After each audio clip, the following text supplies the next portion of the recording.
So handing over the power plants, everything to these people, looting the infrastructure. Lines that feed our commerce and bind us together. We will restore science to its rightful place and wield technology's wonders to raise healthcare's quality and lower its costs. Total and complete bull. You look at Bill Clinton, so angry in that video we were just showing. He wants that wicked power, and these people all hate each other at the top. Back in 70 seconds, I will continue breaking this down straight ahead, and then your phone calls and some in-studio guests as well. Stay with me. Everything we said came true. Everything we've done's been right. We are back live analyzing Barack Obama's key inauguration speech, coronation speech. Let's go back to it right now.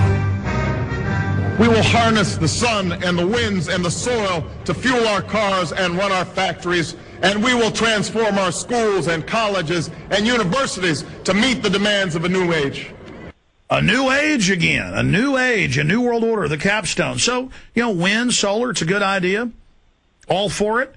But again, as if the government's doing it, as if the government's going to finance it. They're going to control what technologies get developed, what don't. Things they control. So again, he throws in some reasonable sounding things and then says, in our new age. All this we can do. All this we will do. Yes, we can. Bob the Builder, la, la, la. Can we fix it? Yes, we can.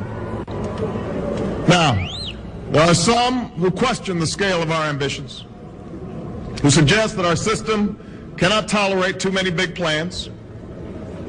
Oh, there are some that stand in the way of big government and corporate welfare and the bankers running everything. Well, they're the ones that are going to stop what we're doing. They're the ones that caused it all, not the bankers I work for, not the globalists. No. Even though they fill my administration, the very ones that did all this, admittedly, it's you. You caused it. You're standing in the way of Valhalla. Their memories are short, for they have forgotten what this country has already done, what free men... Oh, those of us that don't want big government and secret police and youth brigades and gun control and gun confiscation, we've forgotten what America did. We don't like America. We're not can-do go-getters. Man, boy, shut up. I like Barack. He's getting it done. And women can achieve when imagination is joined to common purpose and necessity to courage. What the cynics fail to understand is that the ground has shifted beneath them.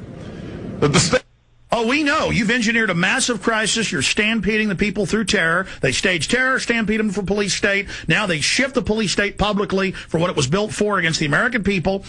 And now they're terrorizing us with what they've done financially.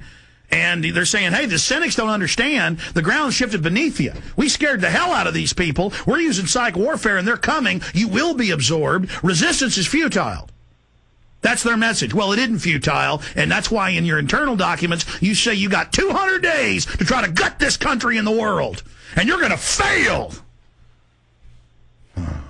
Political arguments that have consumed us for so long no longer apply.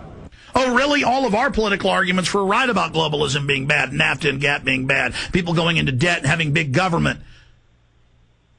We were right about all of that. We were on target about all of those major issues the entire time.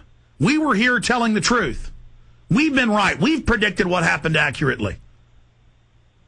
And then he's implying we caused all of this, that because we didn't accept bigger government and more control, that it's our fault. I mean, this is just incredible. Listen to that again. To courage. What the cynics fail to understand is that the ground has shifted beneath them. That's what they always say. Oh, you're just a Bush basher because you don't like secret arrest and FEMA camps. And, oh, that's not for you. It's for Al-Qaeda. Now it's in the news. It's for us. Oh, you're just an Obama basher racist. We're just cynics, We don't want to have his new attorney general ban all semi-automatic handguns and rifles as he's announced. We're just cynics, We're just negative. Turn them in. It's friendly. That the stale political arguments that have consumed us for so long no longer... Stale political arguments. They ignored the will of the people, the Constitution, the Bill of Rights, set up this new world order. They're bringing us into the final phase. Newsweek and the Financial Times of London are saying world government run by world bankers where we pay carbon taxes, something people wrote 30 years ago telling you they were going to do because they could read the government documents. And then the very people responsible sit up there like the saviors saying it's our fault, they did all of this by design. We're going to come back to this piece of filth liar and finish up with this. Oh, it's unbelievable. Resist these monsters. All right, we're back live here, ladies and gentlemen. Remember, we've written scores of articles, linked to hundreds. I'm making a film about Barack Obama. Everything we're saying about their agenda, who he works for, who he is in their own words. They are butchering the U.S., bringing us into world government, destroying our Bill of Rights and Constitution. Bush has passed the baton off. We're 26 hours into the baton being passed off. They're making him a messianic leader, telling the public everything will be okay if you just do what we say. Just like they said, pass the banker bailout, we'll fix the subprime mortgages, let the credit flow. And the next day they said, well, that actually wasn't the problem. We're keeping the money at secret. And by the way, $4 trillion is missing from the Pentagon trust funds. It's all gone. They're just stealing everything. This is a group of crooks with PR trying to suppress the public from resisting it or saying no. And if we try to resist, they've got Northcom and the military to crack down on us. All those years they said it wasn't for us. Now they admit it's for us. That's on record. Let's go back to it.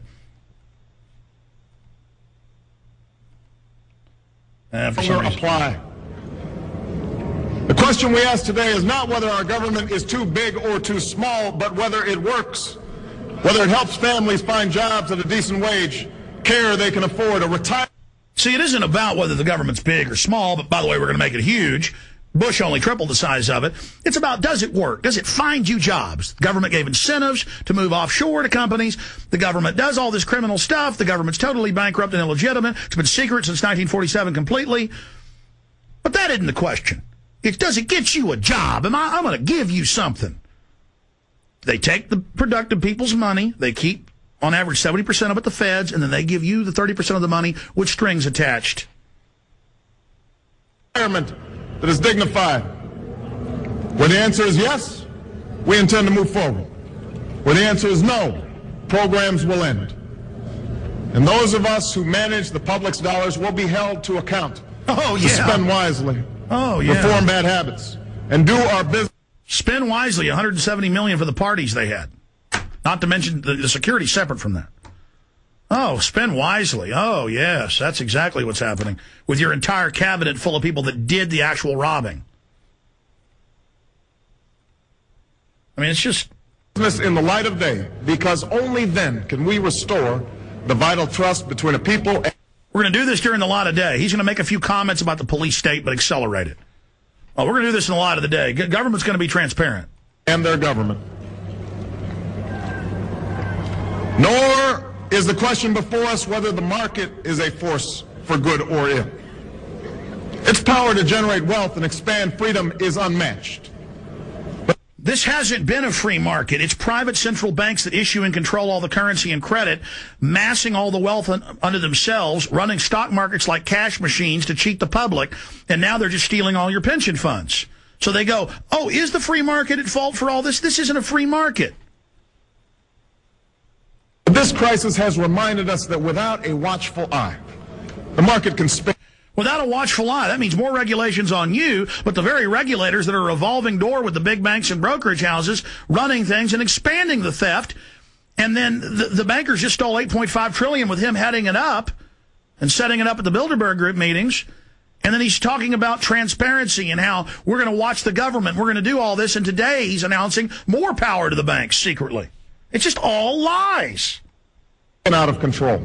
The nation cannot prosper long when it favors only the prosperous. The success of our economy has always depended not just... This guy is claiming he's going to fight Wall Street when he is the greatest Wall Street candidate ever.